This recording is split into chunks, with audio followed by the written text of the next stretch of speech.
Nick, Yes, sir. welcome to the How to Film Weddings podcast. I am glad. Thank you for welcoming me. We to are the here podcast. live together. We are. I can see you, I can touch you.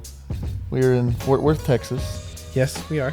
and we're at a music bed retreat. They brought us and another few wedding people out for the week, Yeah. and we are recording some podcasts. That's And what we're doing. We have our friend Kathryn from BLNK Films with us. Hey, what's up? Hello. What's new? How are you? Oh, we've just been spending 3 days catching up, so you guys know all about what's new.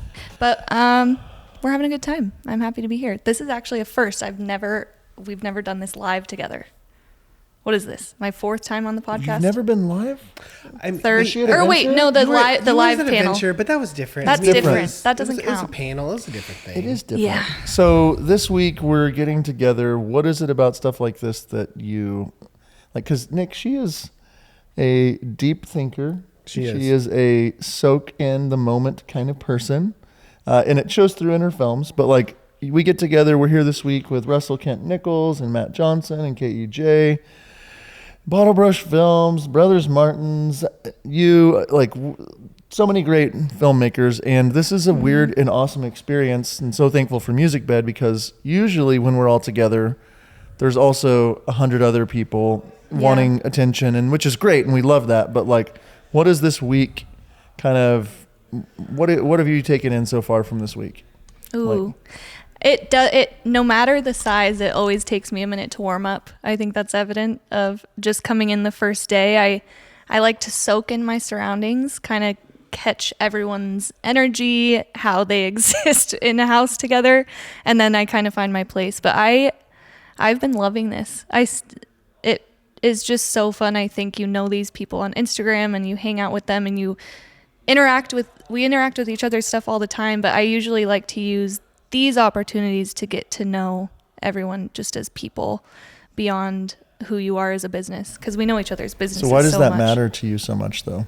What about you makes you want to?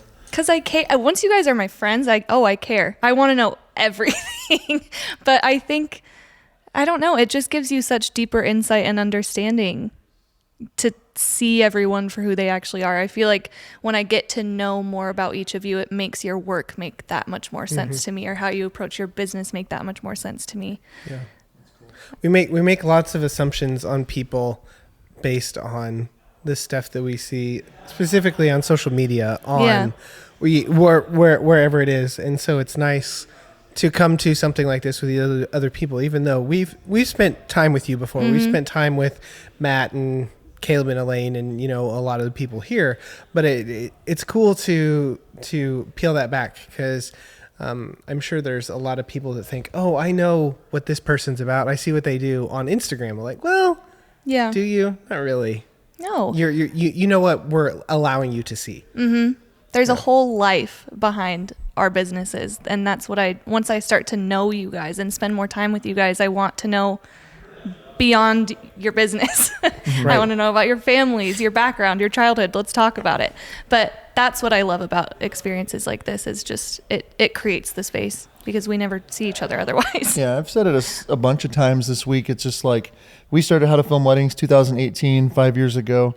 And then, it grew, it kept growing, and we've been at lots of events. And you and me are together a lot, traveling, doing a thing, or you and me and Blake. Or it's rare, though, even in our retreats and different things, for us to be with our wedding filmmaker friends and not have an expectation.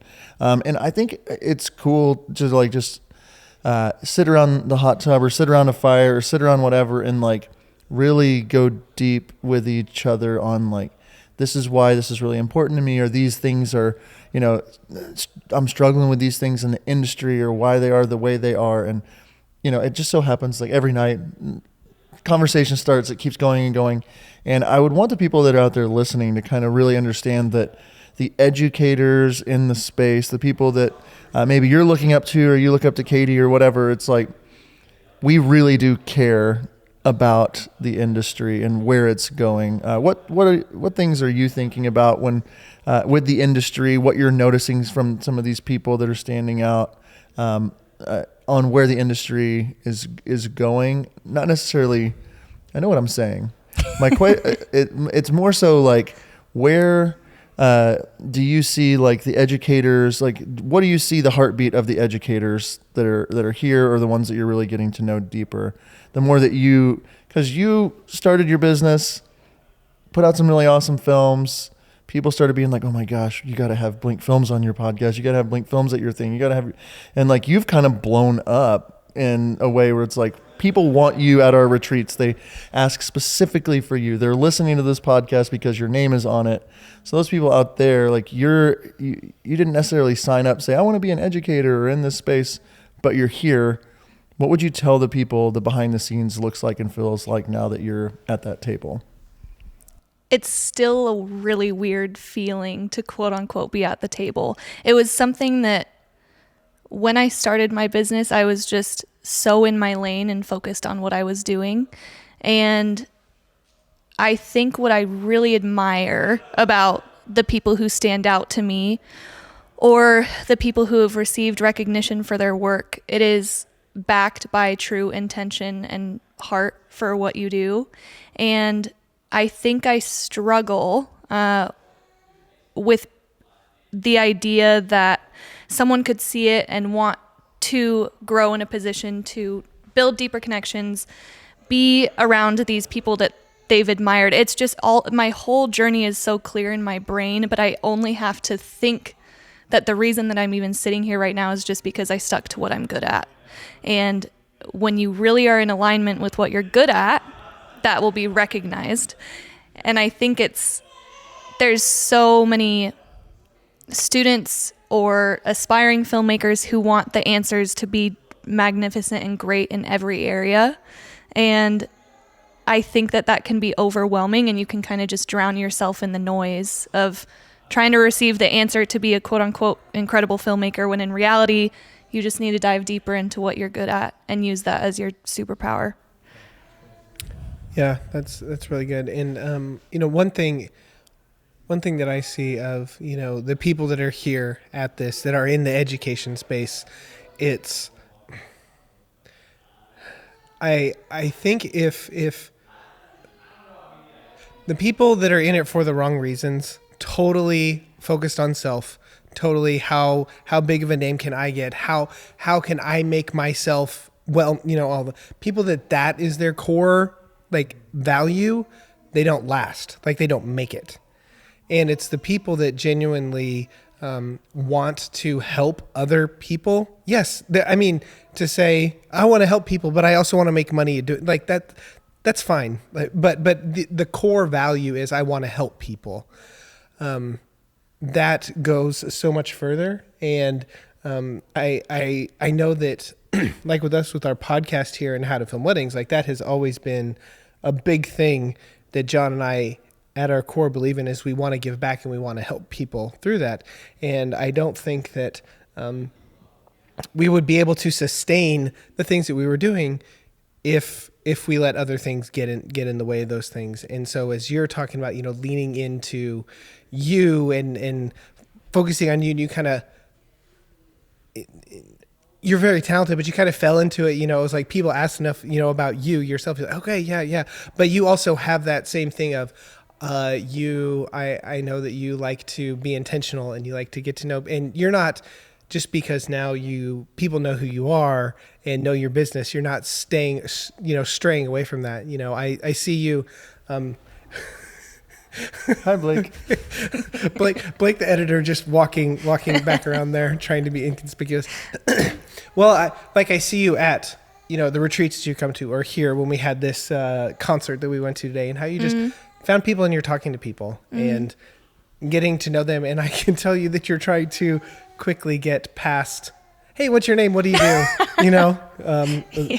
Yeah. So I don't know where I'm going. Well, I don't know where I'm going with this, other than that's for us and the people that we have gotten connected with.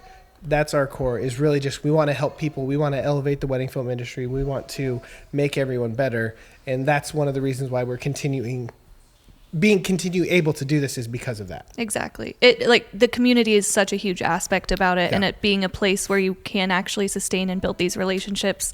If you're just here for self-gratification, that you will quickly be lost and not liked. Yeah. So you made good points.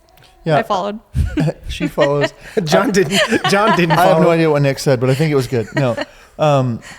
The more that I'm around, some of these people, some of our good friends that aren't here today, I'm thinking about our friends, White and Reverie, or that weren't able to make this trip, and several other people. Hello Tomorrow.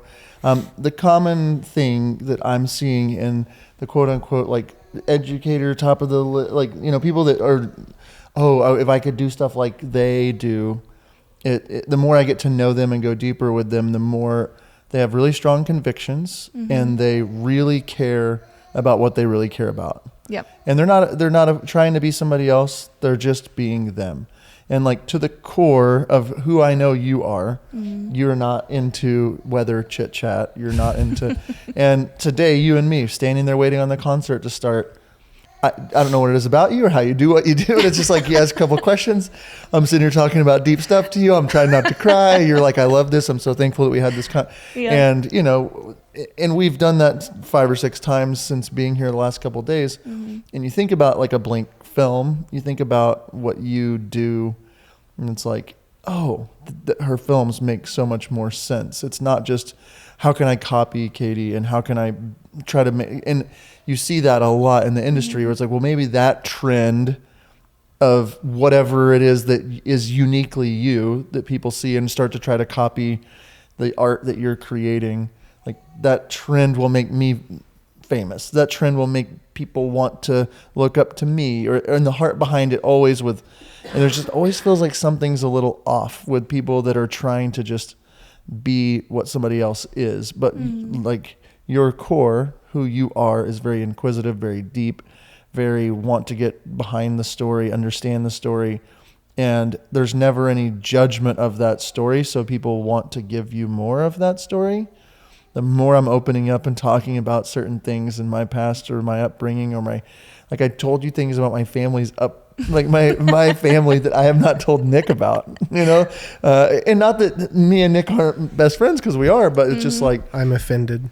Yeah. But sorry, buddy. But the thing I'm realizing is how important it is to be around other people doing what we're doing and be willing to go to those places of vulnerability. And there's several conversations that we've had around the table or in the hot tub or whatever with the group this week, where they're pretty hard conversations, and they're pretty, I'm sweating just sitting there listening to the conversations about certain topics. And it's like, but behind the scenes, the people that we are putting in front of How to Film Weddings listeners and trying to make sure that we're vetting to make sure that as we help do our part in the industry, the people that we are aligning with or having in front of people really do care. And I know I'm rambling. It's weird being in person with you guys, but but the thing is, I'm really seeing with someone like you is like, you're just freaking you. You're not trying to be like me, and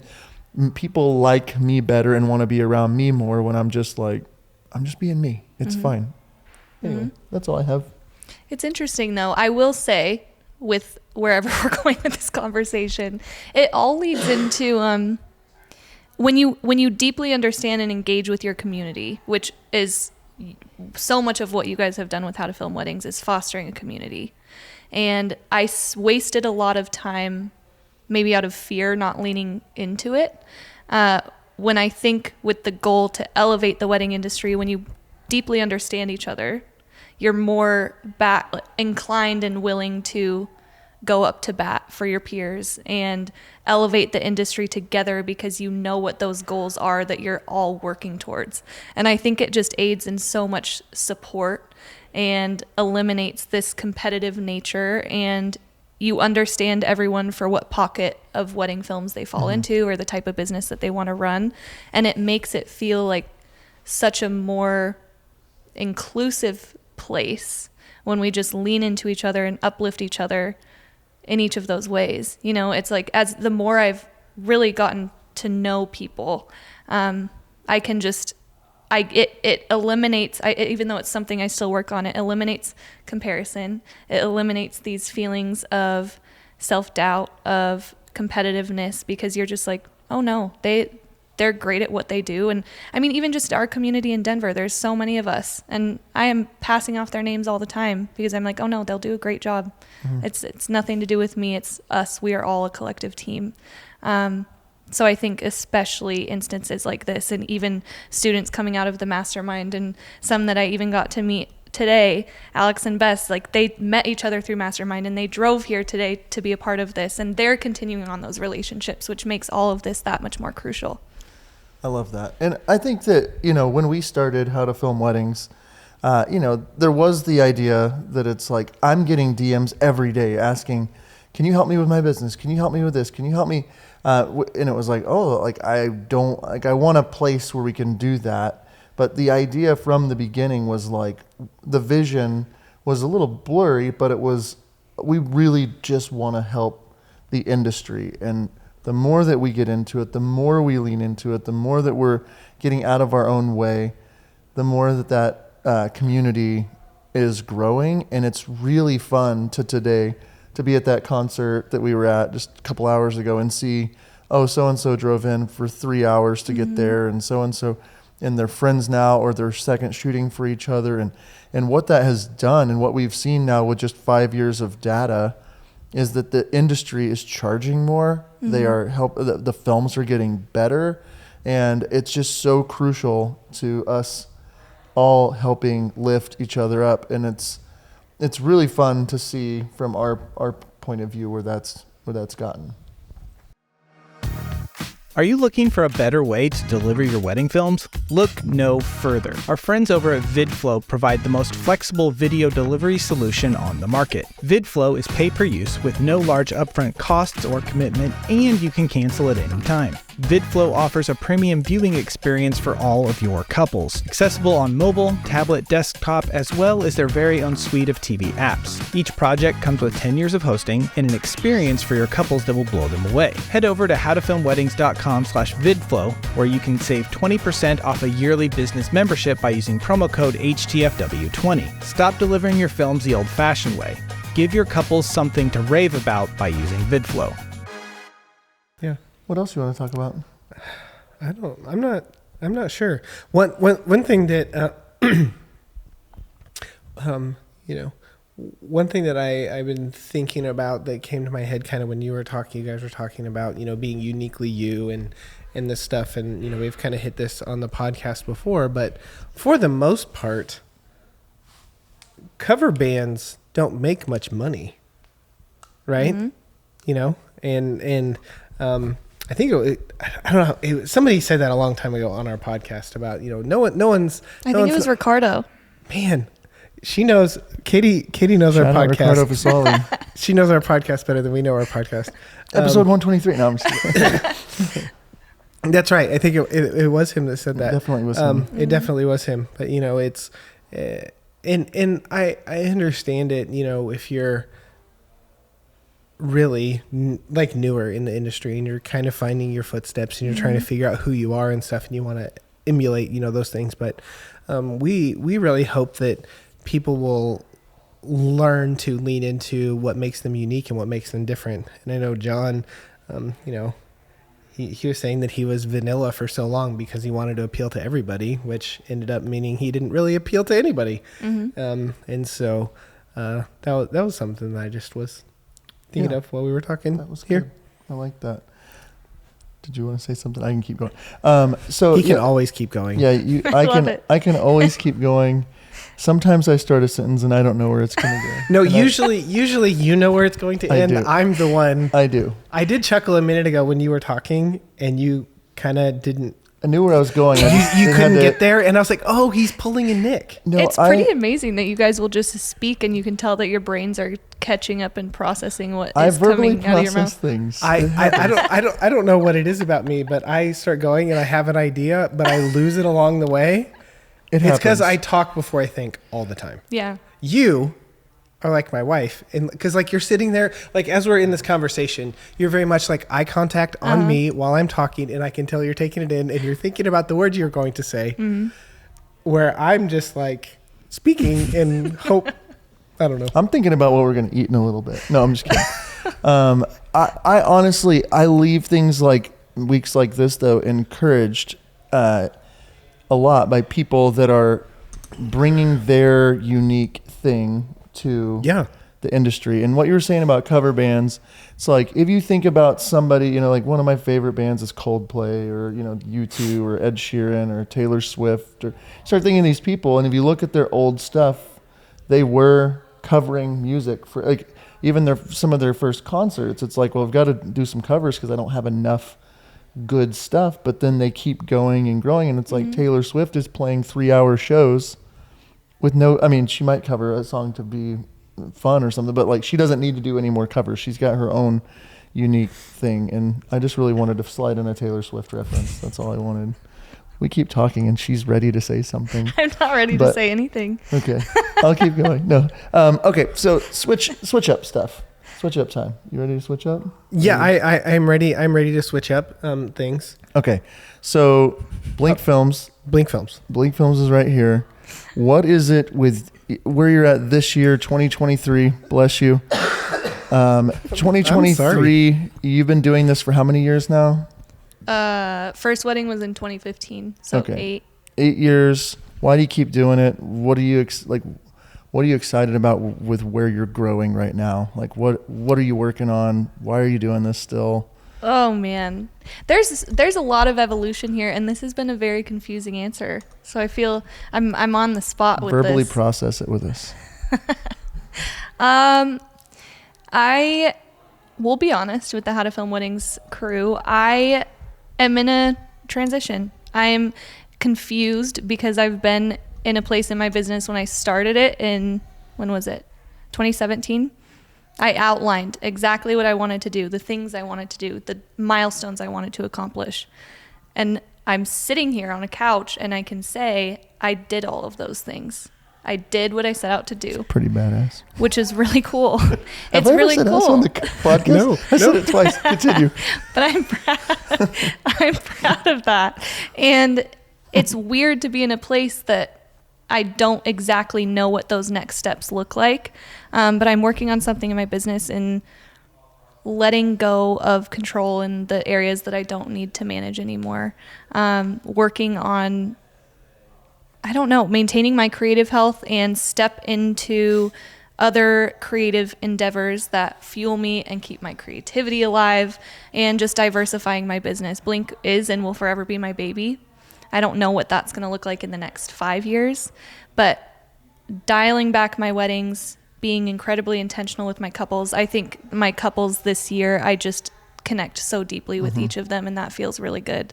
But taking less weddings and opening space in my life for hobbies and fun and partnerships, and that's where I'm at. And it looks very fuzzy, which is weird because I've always been so dialed in with my I love goals. that you're in that position because you're so calculated, and it's got to be scary. And I like that for you to be out of that comfort zone. I'm wondering, like, what do you, if you want to say something, you can. I'm wondering, you said do things that fuel creativity. Mm-hmm. I know you have your new podcast with Jill, but what is that? Like, are those some of the things that you're talking about? Or like what things, because we've had conversations before, I think on the podcast or whatever, but like after Macy and Blake's film that you put out, I know their names, that's fun.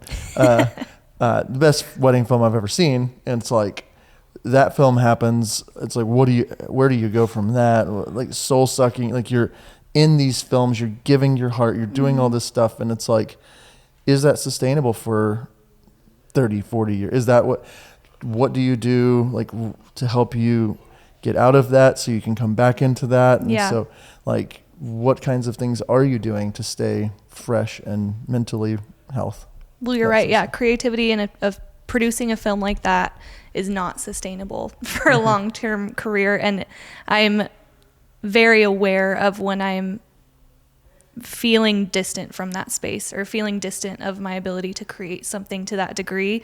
And I have standards. I have such high standards for the work that I produce. And when I sense that I'm distant from that, it's doing everything that I can to nurture that and feel alive in that area again.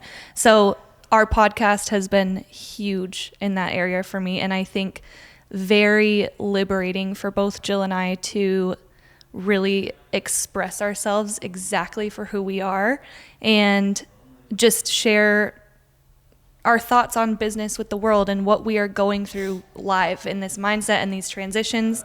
But it's interesting. It's sometimes taking a step back so that I can lean back into the thing that I love. And it is diversifying a lot, because what I produce and the type of work that I aim to create, it's really hard to do on demand. And I struggle immensely with that.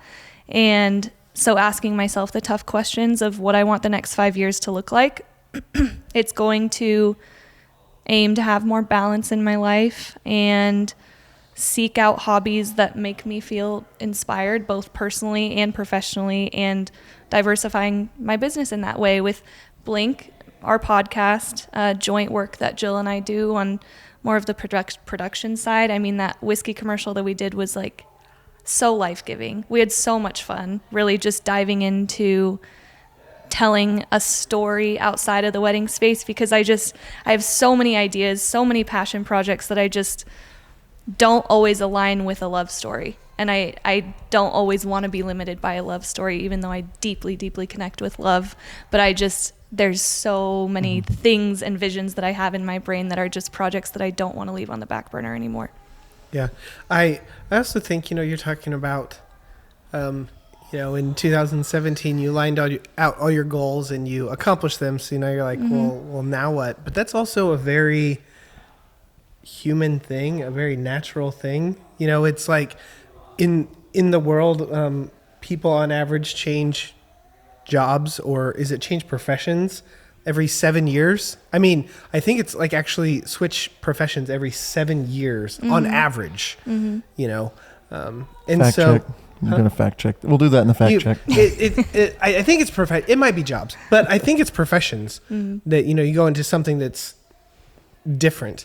And I think it's a very human thing. As you were talking about that, I would always think, sports athletes or whatever, that, why you played for this team for so long, and why all of a sudden are you leaving us and you're going over, well, maybe you accomplished what you wanted to, and so now you're going and exploring something different, or you're doing something. And I think that that's a natural progression for people, and it shows growth. I think that's a big thing. If you are the same, like if you were the same that you were when you made that list in 2017, as like I didn't grow any, I didn't change. Like, well, is that cool? Is it not? We would all probably say, yeah, that's probably not the best thing in the world, that nothing changed over these 6 years.